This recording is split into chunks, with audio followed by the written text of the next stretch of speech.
আজকে আমি আপনাদের সাথে খুবই সহজ সুস্বাদু এবং ঘরোয়া একটি রেসিপি শেয়ার করব। ভিডিওটি শেষ পর্যন্ত দেখবেন, তাহলে পুরো রেসিপিটি সহজভাবেই করতে পারবেন। এই রেসিপিটি করতে আমাদের লাগবে হলুদের গুঁড়া, জিরার গুঁড়া, মরিচের গুঁড়া, ধনের গুঁড়া, সাম্বার এবং হিং।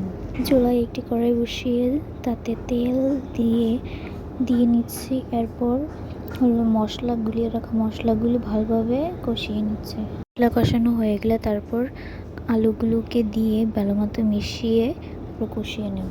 ওর মূল উপকরণ মানে একটু মাংসের মশলা দিয়ে তারপর মিশিয়ে নিচ্ছি প্রয়োজন মতো পানি দিয়ে তারপর একটু সাম্বার মশলা দিব, দিয়ে একটু নাড়িয়ে চাড়িয়ে নেব।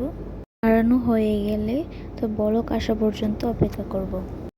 বলক এসে গেলে তারপরে কাশ্মীরি শুকনো মরিচের গুঁড়া দিয়ে দিব, চেড়িয়ে তারপরে একটু গরম মশলা দিয়ে দিব, একটু বিরিয়ানির মশলা দিয়ে নাড়িয়ে নেব। আলু দেওয়া হয়ে গেলে এবার ভালোভাবে মিশিয়ে নিচ্ছি। তারপর দানাগুলো দিয়ে দিব, দানাগুলো দিয়ে একটু নেড়ে চেড়ে নামিয়ে নেব। মনে রাখতে হবে ঝোলগুলো যাতে শুকিয়ে না যায়, এমনই মাখা মাখা হতে হবে। এখন একটা বাটিতে নামিয়ে নেব। একই করে ভাতগুলো দিয়ে দিব।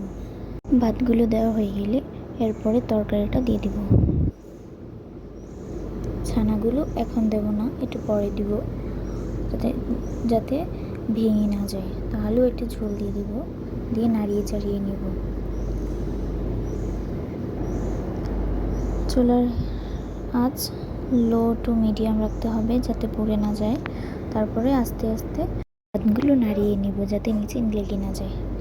হয়ে আসবে, লাস্টে একটু ঘি দিয়ে নাড়িয়ে নেব।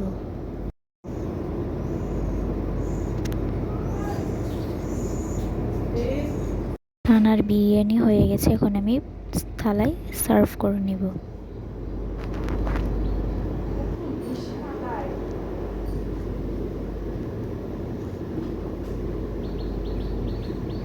তারপরে উপরে কতটুকু ছানা আর আলু একটু ঝোল দিয়ে দিব। আমি আবার শুধু শুধু খেতে পারি না।